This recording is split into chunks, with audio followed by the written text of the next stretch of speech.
Okay, so there's this specific kind of internal collapse that happens right when someone at a party turns to you and goes, "So, what do you do?" Nothing dramatic happens on the outside.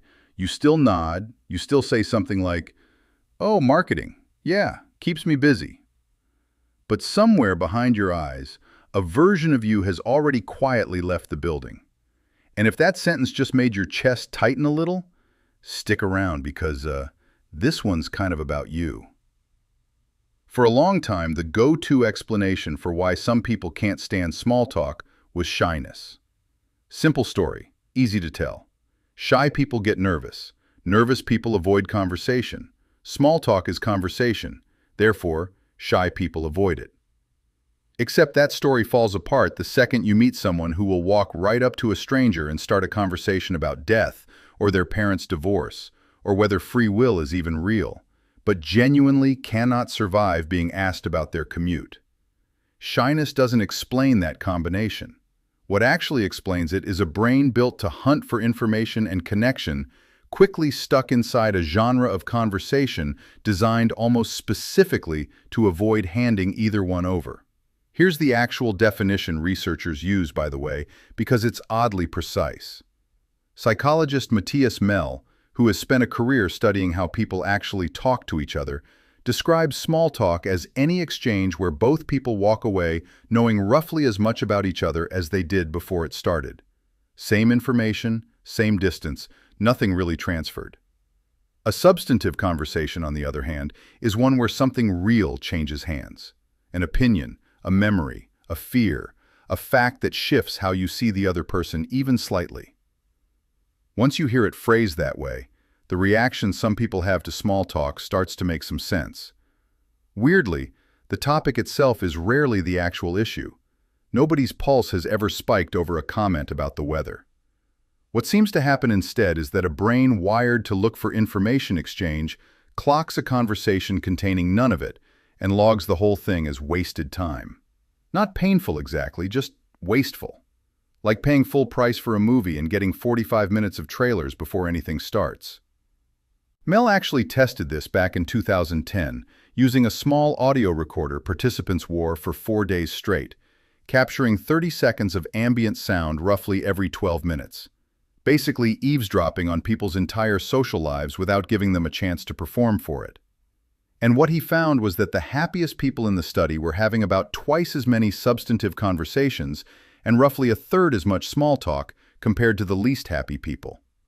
They were also spending noticeably less time alone. Now, quick pause here because I don't want to overclaim this. That study couldn't actually prove that deep conversation makes you happier. It's entirely possible happier people just have more emotional bandwidth to spend on deeper conversation in the first place. A much larger follow-up years later actually walked back part of the original story. It confirmed substantive conversation still tracks with greater well-being, but found small talk on its own isn't necessarily linked to unhappiness at all. So, the honest version is this. Depth helps. Small talk probably isn't hurting anyone. The people who hate it just never feel the appeal. So if it's not really about anxiety, and small talk isn't actually harmful, what's going on with the people who would rather chew glass than discuss the weather at a bus stop? A decent chunk of it comes down to something called need for cognition. Essentially, how much a person's brain enjoys effortful thinking versus finding it a chore to be avoided. High scorers get a small, genuine hit of satisfaction from working through an idea or following an argument somewhere it hasn't been before. Low scorers find that draining and would honestly just rather relax. Neither one is better. But hand someone high on that scale a conversational script with no actual thinking required, and their brain kind of just idles. There's a sensory piece to this too that often gets skipped over. For people who are autistic or who simply process social information more literally, small talk carries an invisible extra cost because almost the entire thing runs on unspoken rules. You're supposed to know how long to hold eye contact when a question is real versus purely decorative. That "how are you" usually wants "fine you," instead of your actual current emotional state. None of that is written down anywhere. You absorb it by osmosis. And if your brain doesn't do osmosis particularly well, Every small talk exchange becomes a decoding exercise happening underneath a smile. And then there's the plainer, less glamorous reason: boredom tolerance. Some people are simply wired with a lower threshold for stimulation before their attention starts eyeing the exit. Give them a conversation that follows the same script it always follows, moving at the same pace towards the same polite ending, and their mind checks out early. It rarely has anything to do with rudeness. Understimulation is its own particular kind of discomfort, and we're not taught to recognize it as one. It's also worth untangling this from introversion, because people mix the two up constantly. Plenty of loud, extroverted life-of-the-party people cannot stand small talk either. They just want the depth to arrive faster, wrapped in more energy, maybe with a drink in hand. And plenty of quiet, introverted people are perfectly happy chatting about traffic and weekend plans for 20 minutes, because for them, the low stakes are the entire appeal. Introversion is about where your energy comes from.